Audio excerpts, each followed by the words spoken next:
कहें, है ना, गुड़ाइती किसको कहें, है ना, ये सब अलग अलग का प्रकार है। पंडोत्तर किसे कहें, शिवोत्तर किसे कहें, ठीक है, ये तरह का वो आएगा आपका नरवैत में।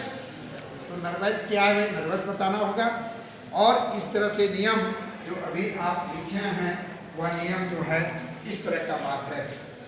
ये दाखिलकार जो 12 साल से अधिक दिनों तक कब्जा करता है, गैर दाखिलकार जो 12 साल से नीचे, ठीक है। यस। और ये इम्पोर्टेंट है कि थोड़ा इसमें मनन करना होगा, थोड़ा समय लगेगा, इसको 2-4 दिन समय दीजिएगा, तब आपका वंशावली या कुर्सीनामा बना पाइएगा। और सही सही जमीन का बंटवारा कीजिएगा। सही आप विभाग में काम करने के लिए किसमें अभी बोले थे, खानापुरी में। ये उपयोग अधिकतर कहाँ आता है वंशावली कुर्सीनामा बनाने, खानापुरी में। खानापुरी में कब, जब वो घर घर जाता है अमीन और वो कुर्सीनामा तैयार करता है, और जब तक कुर्सीनामा नहीं तैयार होगा तो उसका खतियान नहीं बनेगा, है ना, उसका खेसरा नहीं बनेगा, उसका जो है पेरिज नहीं बनेगा, उसका इंडेक्स नहीं बनेगा। ये सब बनाने के लिए इसको करना पड़ता है। और इस तरह से आप जो हैं ये प्रथम श्रेणी के उत्तराधिकारी को जान रहे थे, क्या जान रहे हैं, प्रथम श्रेणी के उत्तराधिकारी। तो प्रथम श्रेणी के उत्तराधिकारी, आज का मूल टॉपिक प्रथम श्रेणी के उत्तराधिकारी। थोड़ा इसमें मनन ध्यान देना है कि प्रथम श्रेणी के हिंदू में उत्तराधिकारी कौन होते हैं। तो क्या लिखे हैं कि प्रथम श्रेणी में लिखे हैं, प्रथम श्रेणी में 1 नंबर में क्या आता है, पुत्र आता है। पुत्र मतलब बेटा। 2 नंबर में क्या आता है, पुत्री। 3 नंबर में क्या आता है, विधवा पत्नी। और 4 नंबर में कौन आता है, माता। 5 नंबर में क्या आता है, पूर्व मृत पुत्र का पुत्र। 5 में आता है पूर्व मृत पुत्र का पुत्र। 6 में आएगा पूर्व मृत पुत्र की पुत्री। 7 में आएगा पूर्व मृत पुत्री का पुत्र। 8 में आएगा पूर्व मृत पुत्री की पुत्री। 9 में आएगा पूर्व मृत पुत्र की विधवा। और 10 में आएगा पूर्व मृत पुत्र का पुत्र। 11 में आएगा पूर्व मृत पुत्र के पुत्र की पुत्री। और 12 में आएगा पूर्व मृत पुत्री के पुत्र की विधवा। अब इतना चीज आपको याद रखना है ना। कुर्सीनामा बनाने के लिए ये जो हिंदू लॉ में जो है ये प्रथम श्रेणी के उत्तराधिकारी आते हैं, प्रथम श्रेणी। द्वितीय श्रेणी में तो अलग आ गए।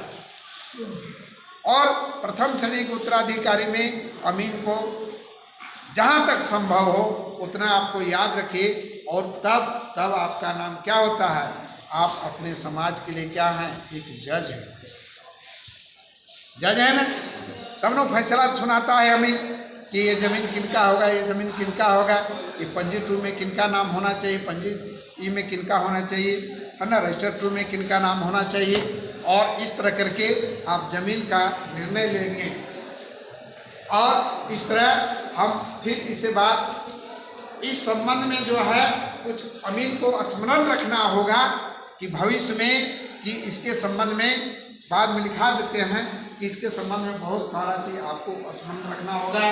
क्या कि ये जब हिंदू में 2 भाग में हम गए हैं, पहला है मिताक्षरा। क्या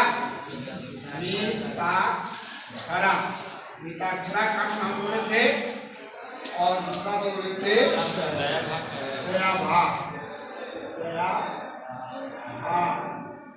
कानून। ये दोनों। अब उस नियम को देखेंगे, इसमें जो है मिताक्षरा जो है और दयाभाग, ये दयाभाग में चला गया है, ये स्पष्ट जानिए कि बंगाल में चला गया।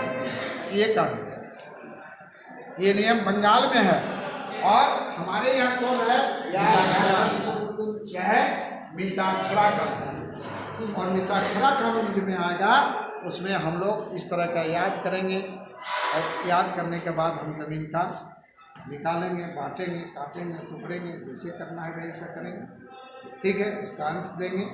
और ये अधिकतर विभाग जो आपको आपका सिलेबस में जो पढ़ाया जाएगा कि सर्वे का इतिहास, तो सर्वे के संबंध में जब हम काम करेंगे खानापुरी का काम, उसमें 3 चीज़ हम आगे बताएंगे।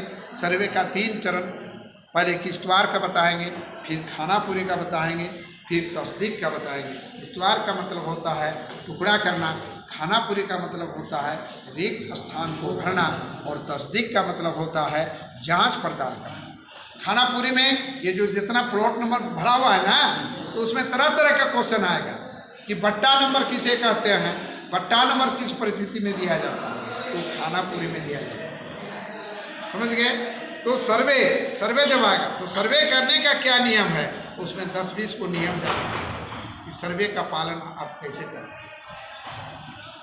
विभाग में काम करने के लिए सर्वे में काम कीजिए, तो में 3 विभाग में आपकी नियुक्ति होगी। एक किश्तवाड़ के लिए अमीन, दूसरा खानापुरी के लिए अमीन, तीसरा तस्दीक के लिए, सब अलग अलग। तस्दीक मतलब जांच पड़ताल करने के लिए, जिसमें क्षेत्रफल निकालता है।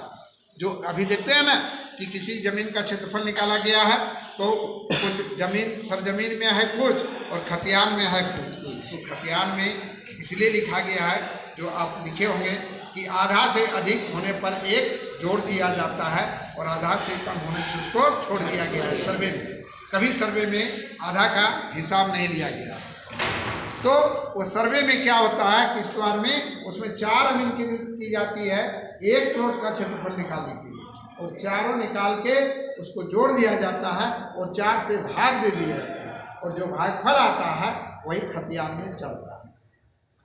इसलिए हम बताएंगे कि भविष्य में नक्शा माइंड है, खतियान में थोड़ा इधर उधर वो बताएंगे। ठीक है? नक्शा जितना होगा आप लोग नक्शा में देना है। नक्शा उनका 10 डिसमिल निकल रहा है, तो 10 डिसमिल से 1 इंच ज़्यादा नहीं होगा। क्यों नहीं? उसका खाता में 12 डिसमिल लिखा है, 12 डिसमिल उसका खतियान में लिखा है, तो 12 डिसमिल उसको नहीं मिलेगा। जितना नक्शा बताएगा आप लोग आज से जब भी बताइए कि नक्शा माइन होता है, बाकी खतियान का माइन नहीं होता है, क्योंकि खतियान उस तरह करके निकाला गया है। और इस तरह तस्दीक कैंप जो होता है 6 महीना कैंप होता है, अमीन की नियुक्ति होती है, वही लोग सब काम करते हैं, है ना। किश्तवाड़ का काम में टुकड़ा करना पड़ता है ना, जिसमें हम लोग मुश्किल बनवाएंगे, मुरब्बा बनाएंगे, फिर मुरब्बा को फिर दहला बनाएंगे, पंजा बनाएंगे, फिर लट्ठा लेंगे, लग्गा लेंगे, फिर ऑफसेट लेंगे, फिर किश्तवाड़ का काम कर सकते हैं। फिर उसी तरह किश्तवाड़ हो जाएगा तो उत्तर किश्तवाड़ का काम उत्तर पश्चिम को शुरू करके और दक्षिण पूर्व में समाप्त करेंगे। फिर उसी तरह खानापुरी का काम भी पूछा जाए, खानापुरी के काम का दिशा क्या होता है, तो खानापुरी का काम का भी दिशा उत्तर पश्चिम पूर्व से शुरू करके और दक्षिण पूर्व में समाप्त किया जाता है। आगे हम लोग उसको पढ़ेंगे, आगे जानकारी लेंगे। ठीक है? और इसके बाद मिताक्षरा देखेंगे, अध्याय भाग देखेंगे, दाखिलकार देखेंगे, गैर दाखिलकार को देखेंगे, गर्मजवान देखेंगे, गर्मजवा घास देखेंगे, दृक्त देखेंगे, पंडोत्तर देखेंगे, सिमोत्तर देखेंगे, है ना, गुड़ाइती देखेंगे। सब अलग अलग क्वालिटी जमीन हो जाए। ठीक? और फिर आगे करके हम लोग सीखते जाएंगे। ठीक है? आप लोग याद रखिए, फिर आगे लिखिए। चलिए।